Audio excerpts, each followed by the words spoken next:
Before I get into that, I want to rewind and take you all the way back to high school. And so that's a really real way to plan ahead on buying your first house. So fast forward to today, and now we're in the home building business.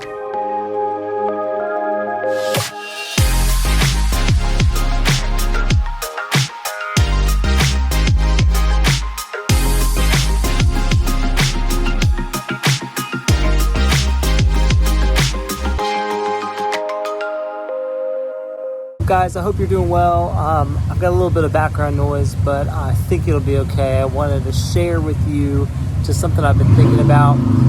That is how to plan ahead, how to plan for the future. 2020 has been a crazy year, and I think it's stunted a lot of people's growth and planning.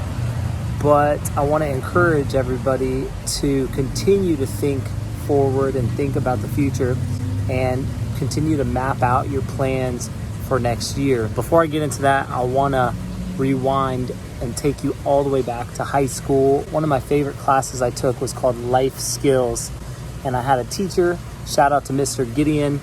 He was great at teaching us at such a young age how to plan ahead. And one of the things he told us was, hey, credit is not always bad. If you have good credit, that can open up the door to a lot of opportunity. And so he encouraged us, hey, when you turn 18, get a credit card, but don't use it to live that life and buy things that you've always wanted, but use it systematically to pay for things that you already have money in your account to pay for. So for me, that was gas.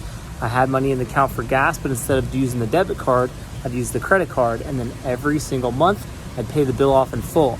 Well, fast forward to when I was ready to buy my very first house, they were able to run my credit report, and they said, wow, you have great credit for being so young.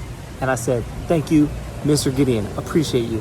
So fast forward to today, and now we're in the home building business. And one of the things that people check when you want to buy a house is how your credit is. And so that's a really real way to plan ahead on buying your first house. But you might be sitting here and listening, and you already have taken that step and you're well beyond that. You're like, Aaron, that's 101, I got it.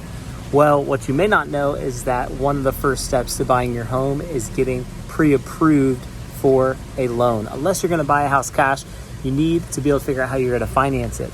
And so at Ironwood, we have some references that we can give you to start that pre-approval process. That really is step number one, because you can look at all of the models and all of the options that you want, but if you're not ready to pull the trigger, then it's irrelevant and you might be wasting your time. So step number one is get pre-approved. And just like Mr. Gideon said, you might not be ready to buy a house now, but planning ahead and taking the first step now can help you be prepared for maybe this next year when you're ready to buy your very own and first Ironwood home. So if you have any questions about the process or taking step one, how to be prepared, shoot us a message. And if you find these videos helpful, don't forget to subscribe below. Thanks so much. Hope you guys have a great day.